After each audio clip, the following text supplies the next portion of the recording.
Okay, so we have spent the last week or so, ever since the season has really ended, talking about what the future is at the quarterback position. So today, we're going to take a little bit of a break from that. We're not going to talk about quarterback at all today. We're going to talk about some of the other needs, some of the other free agency priorities that the Cleveland Browns will have in this upcoming offseason. Who should they bring back?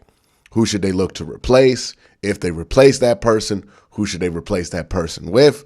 We're going to get into it. But before I do, I want to make sure I give a shout out to the patreon.com dog check tier members. I'm going to start with Michael Matique, Cam Vex, Jaleel Salim Jr. and Sr., Caleb Pickering, Benjamin Woods, Michael Terry, Sam28, Wani Boy, Rob Morehouse, Tyler Chiz, Michael Morales, Mark Kahn, Max Haymaker, Nick Merrick, D.A.J., Joe Hart, Gabriel Wilson, Fred Pat III, David Valtiar, Relentless Buck, Rex Kaufman, Kevin Johnson, Cleveland Cart, Matt H., Sign Sheets, Gemini, Leon Freeman, Fight 3074, Chunt, Yo-Yo, Matt Lloyd, Paul Wilcox, Hondo Magnifico, Cal Stoffer, Lukey from Munich, Dave Roth, J-Guy101, Musty Taco, Brad Cowbo, Dylan W., James McGinley, Arendal, Chad Gimme, David Maldonado, Josh Spindor, Austin Rich, Mark M., Stuart Moore, Dylan Hill, Cleveland BCI, Robert Germain, Dave Mike May, Andrew Hirsch, Curtis Bear, Batman, Barack Kumar, John Albert, Beerman069, Masayua, Butts Roland, Mac House, Reeve Hertz, Philip Wilcoxon, Marie Vivert, Sean Barron, Goggles Pisano, Dom Gazzulo, Nick Nasty, Ian Whitaker, Colin 216, Christian, Dave Strong, Michael Stone, Soul Train, Billy, Moose Gentry, Austin Z, Mark Burnett II, Andre Griffin, Otis Wolf, Dog Pound Kai, Greg Ehlers, Austin Bolin, Lydia Mahawk, Alexander Davis, Chris Falms,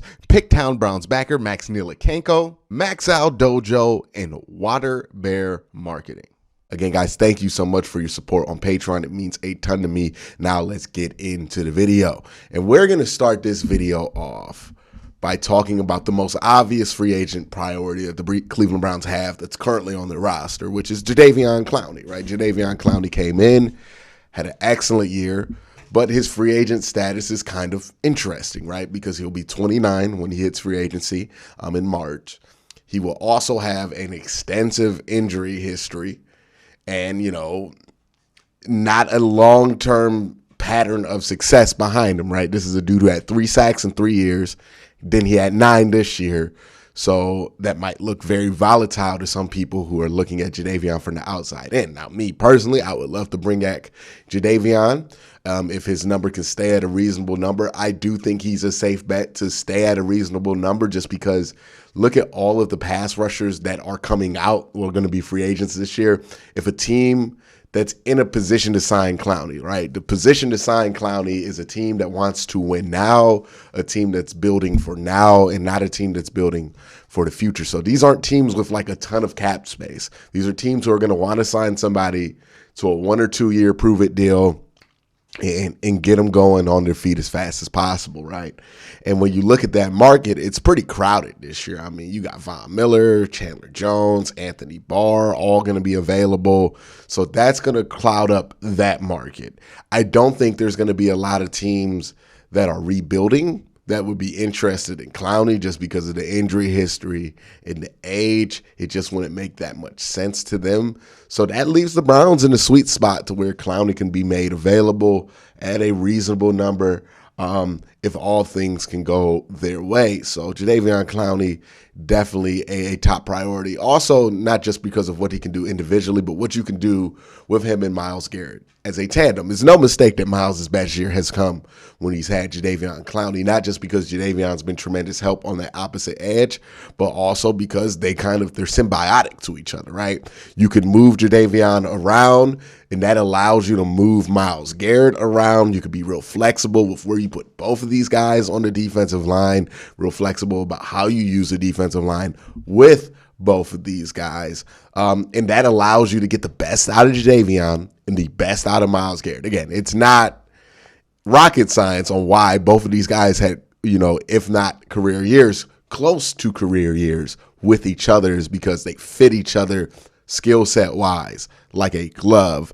And that's why I think it's important that you bring back Jadaveon. Yeah, you can get a Chandler Jones or somebody like that in free agency, but I don't think there's anybody who fits this defense, fits this pairing with Myles Garrett much better than Jadaveon Clowney. And for that reason, you want to bring him back, right? The next area of priority for the Cleveland Browns in free agency is going to be wide receiver. Now, I think you're going to find your number one guy if you want that in the draft, right, there's still a question about if this offense really wants a number one wide receiver because, again, they don't target the receivers that often. So I don't know how invested they're going to be in spending a ton of capital on wide receivers, given that they've had pretty good wide receivers in this offense before that they just didn't use, right? Jarvis Landry, 2 years in a row in this offense, did not get his first touchdown until like week 13 or later. That tells you they don't really, like, Jarvis is a good wide receiver still. You know what I mean? They're not using these wide receivers by choice almost, and that's a little bit of a concern, right? So whether they want a number one wide receiver, I don't know. But you do need utility guys, right? You do need professionals at wide receiver. You do need not to make sure the floor isn't as low as it was this year. And when you're looking for those guys, you might be able to get somebody like an Allen Robinson on a discount, which is hilarious for people who watch AFC North Talk. No, I'm not a big fan of Allen Robinson as a number one receiver. As a two, I think he's pretty good. Juju Smith-Schuster, which is going to draw the ire of a lot of Browns fans, would actually make sense here in the slot. He's a pretty good blocker, real physical wide receiver, and somebody who does take those like real short underneath routes and does a lot with them. So he would make a lot of sense in his offense, quite frankly.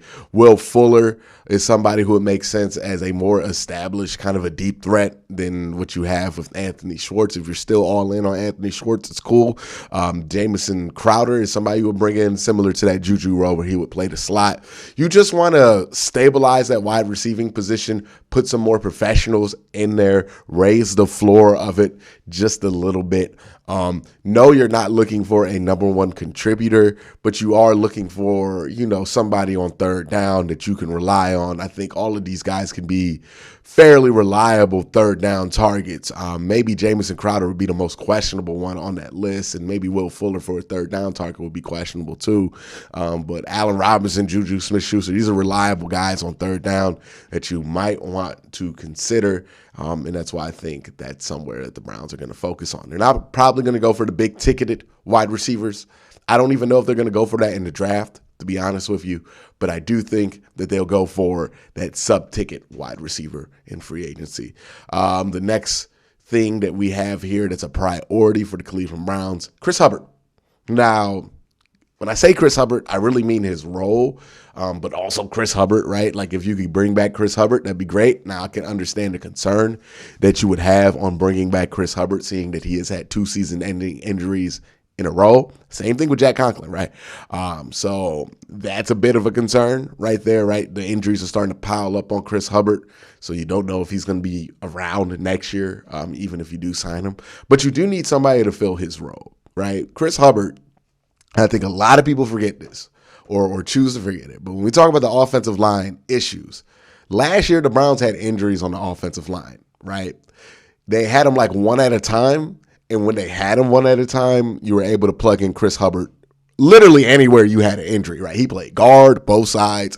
He played tackle both sides. Wherever you had an injury in 2020, you could plug Chris Hubbard in and he played well, right? So you got away with a lot more injuries in 2020. The reason the Browns didn't get away with any of those injuries in 2021 was not only did Jedrick get hurt, like the second snap of the Kansas City game, but also Chris Hubbard went out for the year pretty early in the season, right? And Chris Hubbard is the backup plan for literally almost every single offensive line position, right? I think other than center, and even at times he's played center, he has been the backup plan for guard and for tackle. So losing Chris Hubbard meant you lost your entire bench, or you lost your first contingency plan for almost every position in that offensive line. So when guys started dropping in the middle of the year, guys couldn't play, like when Wyatt couldn't play, or when Jack Conklin couldn't play, and he was out for the year, or when Jedrick Wills couldn't play, you were down on your depth, like pretty deep, like to the point where you had Blake Hance out there. Michael Dunn had to play once. Like it wasn't a good situation for the offensive line, just because they didn't expect to lose both of those guys for the season, both their tackles pretty much for the season that early. And that threw off the whole offensive line, I think.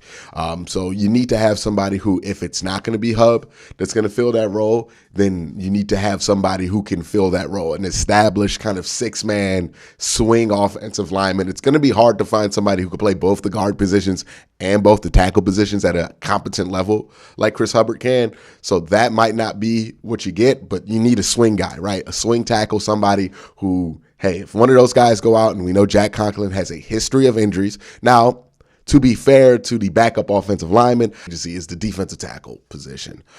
We don't know what's going to happen with Malik McDowell. He just got into legal issues again.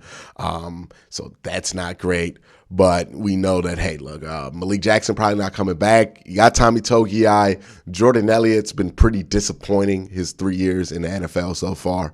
So, you got a lot to fix there when it comes to defensive tackle. There are going to be some guys available. If you're just looking for a 1-year rental, maybe you can get the last year of Calais Campbell's career.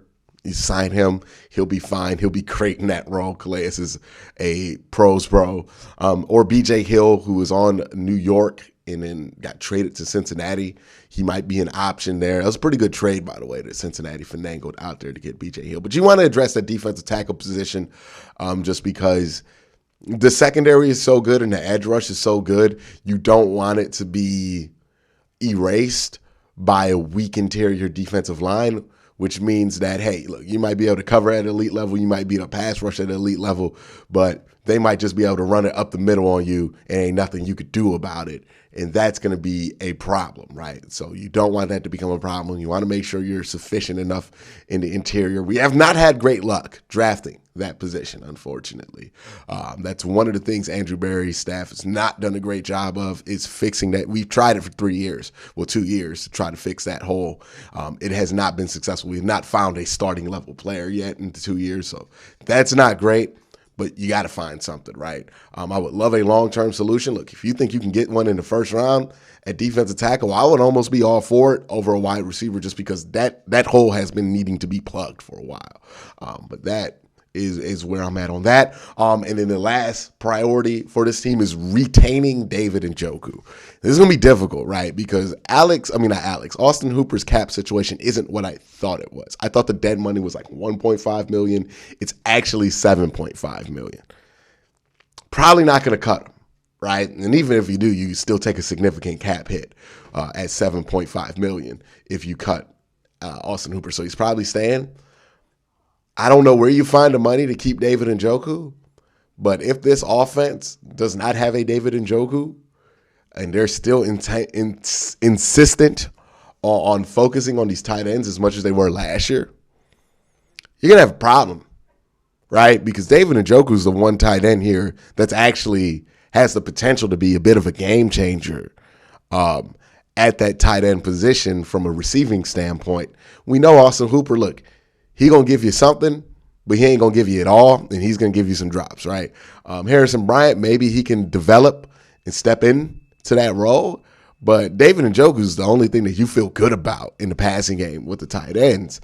And if you can't have him, that's going to be an issue, right? The offense is already fighting an uphill battle. I'm not going to talk about the quarterback position. I've done it enough, but we're already fighting an uphill battle in the passing game with a lot of different factors, right? And if you don't have David Njoku, who probably is going to be your best wide receiving threat, then, man, you got some issues there in your passing attack that is going to take one hell of a quarterback play year to kind of overcome, right? So that's going to be something to watch out for. That's my early 5 free agent priorities. We'll see how this shakes out as the year goes along, but that's my thoughts here. Let me know what you think down in the comment section below. But again, guys, thank you for watching. Have a great day. Have a good night.